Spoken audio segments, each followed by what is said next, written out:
السلام علیکم ورحمۃ اللہ وبرکاتہ۔ الحمد للہ وکفا وسلام علی عبادہ الذین اصطفى والتقى والعفاف والغنى، اما بعد فقد قال اللہ تبارک وتعالی فی القرآن المجید والفرقان الحمید، فأعوذ بالله من الشيطان الرجيم، بسم الله الرحمن الرحيم، إن الحسنات يذهبن السيئات، صدق الله مولانا العظيم، اللهم صل على سيدنا ومولانا محمد وبارك وسلم كما تحب وترضى عدد ما تحب وترضى۔ محترم و مکرم حاضرین، ناظرین، سامعین، بھائیوں، عزیزوں، بزرگوں، معزز خواتین، ہماری ماں بہنوں، تصوف کے عنوان سے جو بیانات کا سلسلہ چل رہا ہے، اس میں موضوع چل رہا ہے نوجوانوں کو اہم نصیحتیں۔ اسی موضوع سے جڑے ہوئے مضمون آپ کے روبرو پیش کرنے کی کوشش کر رہا ہوں کہ ہمارے بڑوں نے کہا کہ جو بوڑھے لوگ ہوتے ہیں ان کے پاس زندگی کے تجربات ہوتے ہیں، انہوں نے زندگی میں ٹھوکریں کھا کھا کر یہ سمجھ لیا ہوتا ہے کہ کیا کرنا ہے کیا نہیں کرنا ہے۔ زندگی میں دو طرح کے کام ہوتے ہیں، واٹ ٹو ڈو، اور ایک ہوتا ہے واٹ ناٹ ٹو ڈو۔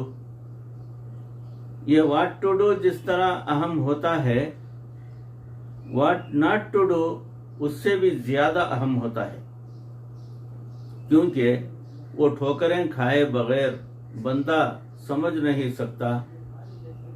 تو جنہوں نے زندگی میں مار کھائے ہیں، اونچ نیچ دیکھی ہوتی ہے، گرمی سردی دیکھی ہوتی ہے، ہر طرح کے حالات بھگتتے ہوئے ہوتے ہیں، ان کو پہلے سے پتہ ہوتا ہے۔ تو یہ بوڑھے لوگ حقیقت میں دین اسلام کی نظر میں تھنک ٹینک ہوتے ہیں۔ ہر گھر کے اندر ماں باپ کی حیثیت تھنک ٹینک کی ہوتی ہے، اور نوجوانوں کی حیثیت ہوتی ہے کہ وہ ان سے ہدایات لیں، پالیسی لیں اور کام کرتے رہیں، چلتے رہیں۔ یہ کام نوجوانوں کو کرنا ہوتا ہے، اور گائیڈ لائن ان کو ان کے بڑوں کی جانب سے وہ موصول ہوتی رہتی ہے۔ نبی اکرم صلی اللہ علیہ وسلم نے فرمایا، البرکت مع اکابرکم، برکت تمہارے لیے بڑوں کے ساتھ رہنے میں ہے۔ دیکھیں، ایک ہوتا ہے پانی اور ایک ہوتی ہے آگ، جب دونوں ملتے ہیں تو بھاپ بن جاتی ہے، اسے اسٹیم بنانے کی اس کے اندر کیفیت آ جاتی ہے، اور یہ اسٹیم بڑی بڑی ریل گاڑیوں کے بوجھ کو کھینچتی ہے۔ اس طرح نوجوانوں کی مثال آگ کی اور بوڑھوں کی مثال پانی کی، اور نوجوانوں کا جوش اور بوڑھوں کا ہوش، یہ دونوں جمع ہو جائیں تو نوجوانوں کا جوش اور بوڑھوں کا ہوش یہ اکٹھے ہو جائیں تو یہ بھی ایک اسٹیم کی طرح کی چیز بنتی ہے جو زندگی کی گاڑی کو دھکیل کر منزل تک پہنچا دیا کرتی ہے۔ اس لیے جہاں نوجوان ایک دوسرے کے راہبر خود بن جائیں، وہاں ٹھوکر کھائیں گے۔ خود کو راہبر نہیں بننا ہے۔ یہ young leading be young is like a blind, یہ young leading be young is like a blind, leading be blind, they will be both fall into the ditch، چونکہ انہوں نے زندگی کے راستے کو دیکھا نہیں ہوتا۔ A real guide is he who has gone all the roads which you want to go. जिसको पता ही नहीं रास्ते का, वो क्या बताएगा? वो तो जंप आएंगे, उसको क्या पता कहाँ कहाँ स्पीड ब्रेकर लगे हुए हैं। तो इसलिए कामयाब जिंदगी उन लोगों की होती है जो कि जवानी की उम्र में अपने बड़ों की हिदायत के मुताबिक जिंदगी गुजारें। इस उम्र के जितने बड़े मशाहिर थे वो थे जिन्होंने अपने माँ बाप से तरबियत पाई और उन्होंने जवानी की उम्र में ही बहुत बुलंद मुकाम पा लिया। मिसाल के तौर पर हजरत बायजीद बुस्तामी रहमतुल्लाहि अलैह, जुनैद बगदादी रहमतुल्लाहि अलैह उनके बारे में फरमाया करते थे, जिस तरह फरिश्तों में जिब्राइल अलैहिस्सलाम का मुकाम है, मेरी नज़र में औलिया की दुनिया में बायजीद का वो मुकाम है। सुभान अल्लाह। बचपन में यतीम हो गए थे और याद रखें इस दुनिया में यतीम ही दुर्र यतीम बना करते हैं। जब ज़ाहिरी सहारे नहीं होते तो फिर अल्लाह ताला उनका सहारा बन जाया करते हैं। माँ ने तरबियत की और ये बच्चा लड़कपन से ही सआदतमंद बना और आइन शबाब में, आलम शबाब में ये आलिम भी था, वली भी था, अपने वक्त का बहुत बड़ा शेख भी था। इमाम गजाली रहमतुल्लाहि अलैह, अबू हामिद मोहम्मद गजाली, ये भी अपनी इब्तिदाई उम्र में यतीम हो गए थे। उनकी तरबियत उनकी वालिदा ने की। दो भाई थे, बड़े अहमद गजाली, छोटे मोहम्मद गजाली, जिनको इमाम गजाली कहते हैं। ये इमाम गजाली रहमतुल्लाहि अलैह अपने वक्त के खतीब, मुफ्ती आजम सब बन गए थे। उनके बड़े भाई बड़े नेक थे, साहिब रूहानियत थे, मगर उनके पीछे नमाज नहीं पढ़ते थे। तो एक दिन उन्होंने अपनी वालिदा साहिबा से कहा कि अम्मी, सारे लोग कहते हैं कि तेरा तो भाई ही तेरे पीछे नमाज नहीं पढ़ता। तो माँ ने बेटे को कहा, बेटे अकेले पढ़ने की बजाय मस्जिद में बाजमात जो है नमाज पढ़ा करो भाई के साथ। अगली नमाज में बड़ा भाई भी चला गया। उन्होंने एक रकात तो पढ़ी। जब दूसरी रकात शुरू हुई तो बड़े भाई ने नीयत तोड़ी और घर आ गए। अब पहले से ज्यादा फितना उठा तो इमाम गजाली रहमतुल्लाहि अलैह बड़े डिप्रेस्ड थे। घर आए, अम्मी उसने तो पहले से ज्यादा तमाशा कर दिखाया। दूसरी रकात में नमाज तोड़कर घर वापस आ गया। तो माँ ने बुलाया, पूछा, बेटे तुमने ऐसे क्यों किया? तो बेटे ने कहा, अम्मी आपने हुक्म दिया था कि भाई के पीछे नमाज पढ़ना। जब तक ये नमाज में था मैं उसके पीछे रहा। जब ये नमाज में ही नहीं था तो मुझे उसके पीछे खड़े होने की क्या जरूरत थी? अब माँ ने पूछा छोटे बेटे से, क्या बना? शर्म से सर झुक गया। कहते हैं कि अम्मी ठीक कहता है, पहली रकात में मेरी तवज्जो पूरी की पूरी अल्लाह रब्बुल इज्जत की तरफ थी। दूसरी रकात में जब खड़ा हुआ था तो नमाज से पहले मैंने दर्स देना था, तो उसमें फिक़ह के मसाइल पढ़ रहा था, मस्तूरात को दर्स देना था। तो उनमें से एक मसले की तरफ मेरा ध्यान चला गया तो नमाज में ध्यान ना रहा। तो बड़े ने कहा, जब ये नमाज में था ही नहीं, मैंने नीयत तोड़ी, मैं आ गया। माँ ने ठंडी सांस भरी और ठंडी सांस लेकर कहा, अफसोस, मेरे दो बेटे और दोनों में से मेरे काम का कोई भी ना निकला। दोनों हैरान।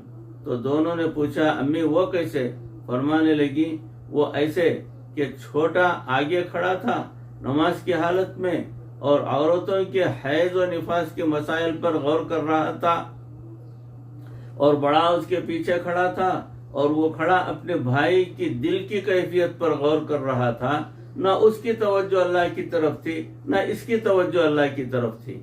दोनों में से मेरा कोई भी ना बना।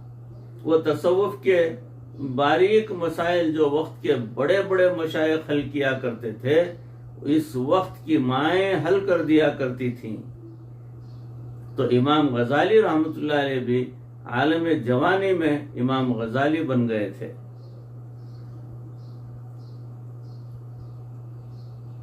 शेख अब्दुल कादिर जिलानी रहमतुल्लाहि अलैह आइन आलम शबाब में वक्त के बड़े शेख बन चुके थे।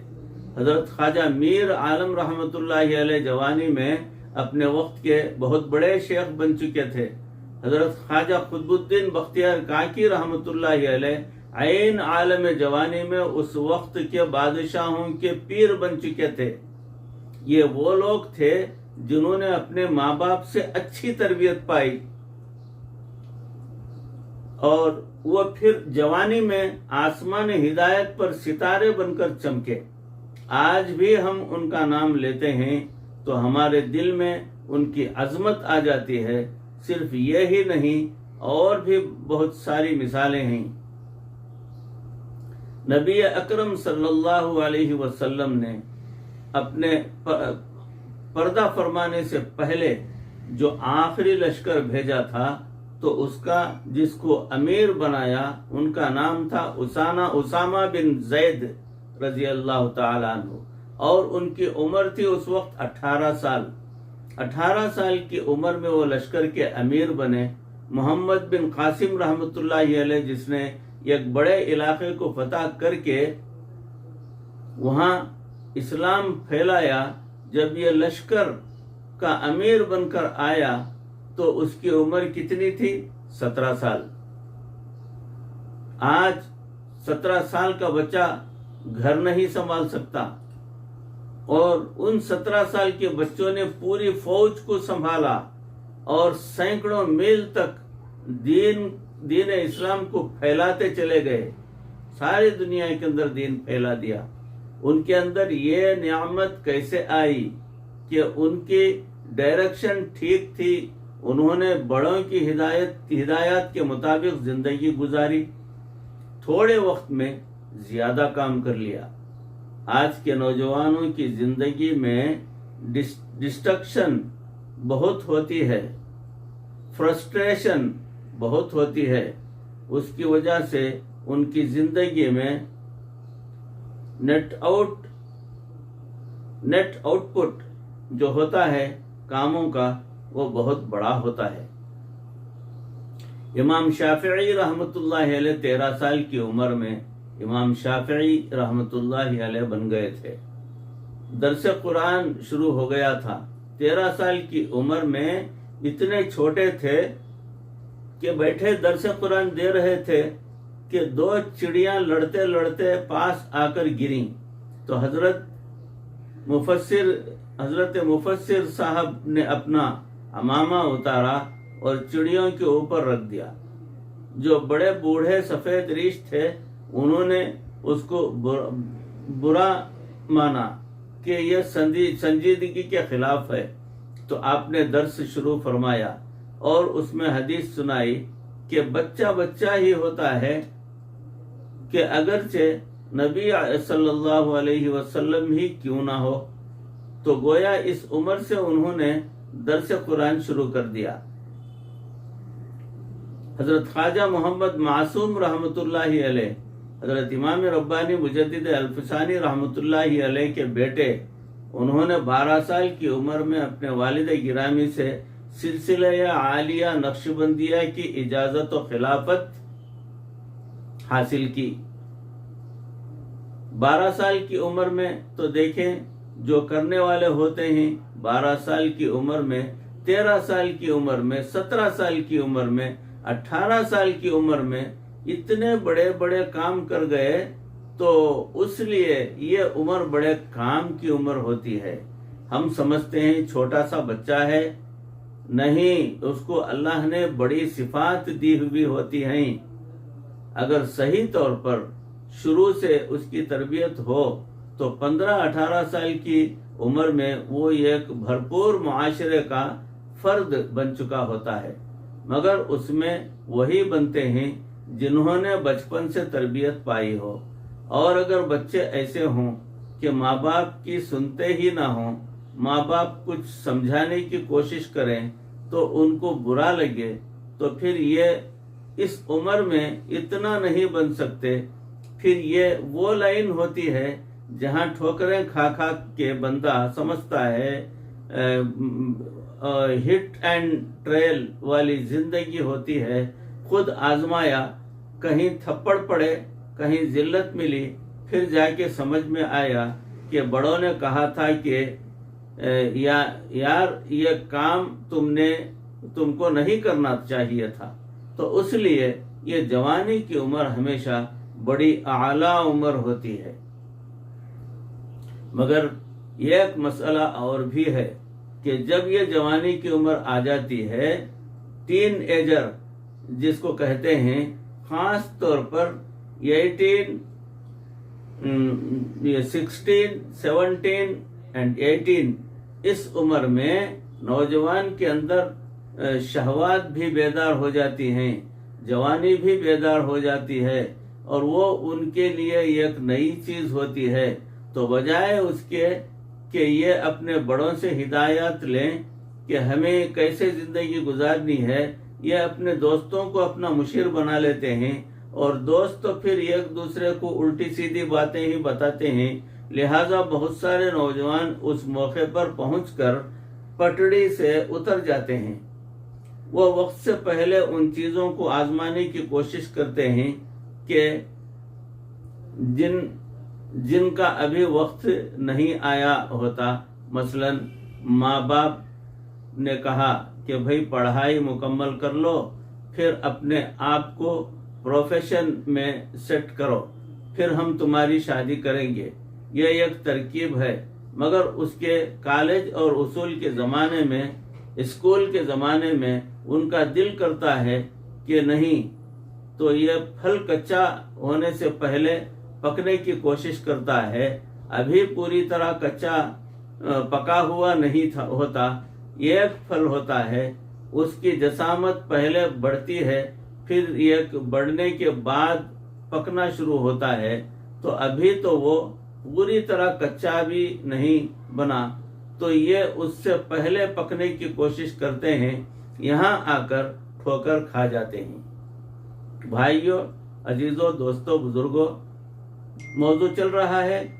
इसी मौजू की अगली कड़ी इंशाअल्लाह अजीज अगली निशिस्त में आपके रूबरू पेश करने की कोशिश करूंगा। अल्लाह रब्बुल इज्जत हमें भी जो है अपने नेक बंदों में शुमार फरमा ले। अल्लाह के जो औलिया गुजरे हैं उनके नक्श कदम पर चलकर हमको भी जो है वैसी ही जिंदगी परवरदिगार अपने फजल करम से अता फरमा दे। अल्लाह शैतान के जो है हमें वरगलाने से हमारी पूरी हिफाजत फरमा। परवरदिगार हमें दीन का पक्का और सच्चा अमल पैरा बना, और मरते दम तक हमें किसी का मोहताज न बना। ऐ अल्लाह, ईमान पर और कलीमे वाली मौत पर हमारा खातिमा फरमा। व आखिर दावाना अनिल हम्दुलिल्लाहि रब्बिल आलमीन। अस्सलामु अलैकुम व रहमतुल्लाहि व बरकातुहू।